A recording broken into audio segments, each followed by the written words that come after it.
Assalamualaikum warahmatullahi wabarakatuh. Saya Syafira Fahira, mahasiswi Fakultas Kesehatan Masyarakat Universitas Indonesia Timur. Peserta mata kuliah Pendidikan Agama Islam yang diampu oleh Bapak Dr. Kasman SAG MAG. Pada kesempatan kali ini, saya akan memaparkan sedikit materi tentang politik Islam. Sistem politik adalah suatu bagian yang pasti ada di setiap negara.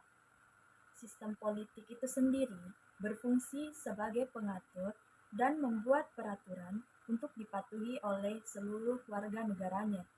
Seperti misalnya negara Indonesia yang menggunakan sistem politik demokrasi, yang berarti sistem tersebut didasarkan pada nilai, prinsip, prosedur, dan kelembagaan yang demokratis. Di sini saya akan membahas tentang peranan agama Islam dalam perkembangan politik di dunia saat ini, dengan mengkaji berbagai informasi berdasarkan Al-Quran dan Al-Hadis. Rumusan masalah yang pertama yaitu, apa itu politik? Yang kedua, bagaimana pandangan politik dalam Islam? Yang ketiga, apa saja kontribusi Islam dalam kehidupan politik berbangsa dan bernegara? Politik adalah proses pembentukan dan pembagian kekuasaan dalam masyarakat, yang antara lain berwujud pada proses pembentukan keputusan, khususnya dalam negara. Pengertian ini merupakan upaya gabungan antara berbagai definisi yang berbeda mengenai hakikat politik yang dikenal dalam ilmu politik. Komponen yang diperlukan dalam politik yaitu yang pertama ada masyarakat, yang kedua ada kekuasaan, dan yang ketiga ada negara. Fungsi politik sendiri yaitu sebagai perumusan kepentingan, pemanduan kepentingan, pembuatan kebijakan umum, penerapan kebijakan, dan pengawasan pelaksanaan kebijakan.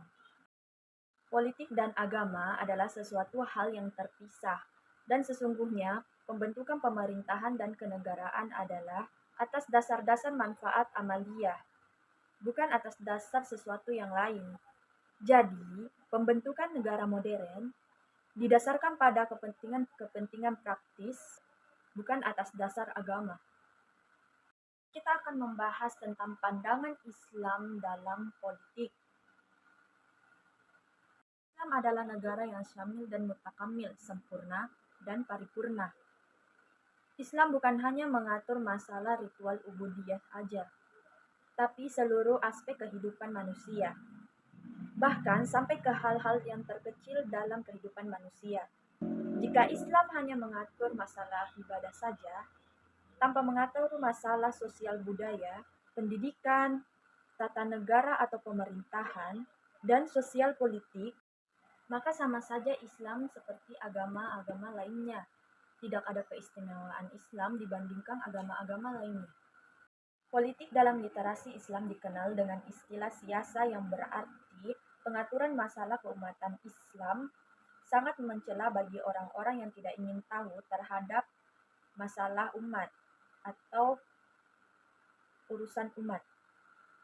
Siasat tidak diorientasikan terhadap kekuasaan, karena ia hanya berfungsi sebagai sarana penyempurna pengabdian kepada Allah, Islam, dan kekuasaan. Baik, kita akan melangkah ke poin selanjutnya yaitu kontribusi Islam dalam kehidupan politik, berbangsa, dan bernegara. Agama itu sangat penting di segala aspek kehidupan umat manusia. Selain itu, agama juga berperan untuk menenangkan jiwa dan raga. Dengan agama yang kita yakini, hidup akan lebih baik dan indah. Dengan agama, kita akan lebih bijak menyikapi sesuatu. Islam adalah solusi segala permasalahan di dunia ini dengan kesempurnaan ajarannya. Kesempurnaan ajaran Islam dapat ditelaah dari sumber aslinya, yaitu Al-Quran dan Sunnah, yang mengatur pola kehidupan manusia mulai dari hal terkecil hingga terbesar, baik ekonomi, sosial, politik, hukum, ketatanegaraan, budaya, seni, akhlak atau etika, keluarga, dan lain-lain. Bahkan, bagaimana cara membersihkan najis pun diatur oleh Islam. Penjelasan Al-Quran Surat An-Nisa ayat 59 yang berisi tentang Hai orang-orang yang beriman, taatilah Allah dan taatilah Rasul-Nya dan ulil amri di antara kamu.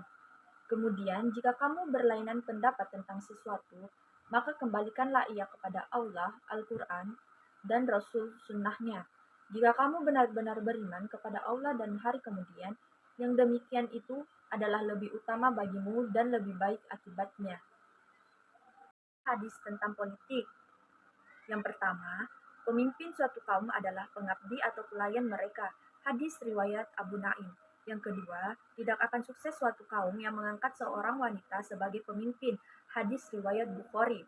Yang ketiga, Rasulullah Shallallahu Alaihi Wasallam berkata kepada Abdurrahman bin Samurah, "Wahai Abdurrahman bin Samurah, janganlah engkau menuntut suatu jabatan.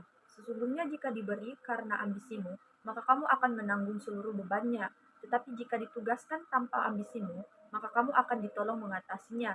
Hadis riwayat Bukhari dan Muslim. Jadi kesimpulan yang dapat kita petik bahwa hubungan Islam dan politik itu sangat berkaitan karena telah dijelaskan tentang aturan dan cara-cara dalam berpolitik yang sesuai tuntunan Al-Quran dan hadis. Oleh karena itu, sistem politik Islam yang melihat dokumen-dokumen dari Al-Quran ini memuat prinsip-prinsip politik berupa keadilan, musyawarah, toleransi, hak-hak dan kewajiban, amar ma'ruf dan nahi mungkar, kejujuran dan penegakan hukum. Jadi, dengan sistem dan peraturan-peraturan hukum yang sesuai dengan Al-Quran, sudah pasti sistem politik Islam lebih baik dibandingkan dengan sistem politik yang lain. Demikian materi yang saya bawakan pada kesempatan ini. Lebih dan kurangnya mohon dimaafkan karena kesempurnaan hanya milik Allah semata. Syukron jazakumullah khair. Wassalamualaikum warahmatullahi wabarakatuh.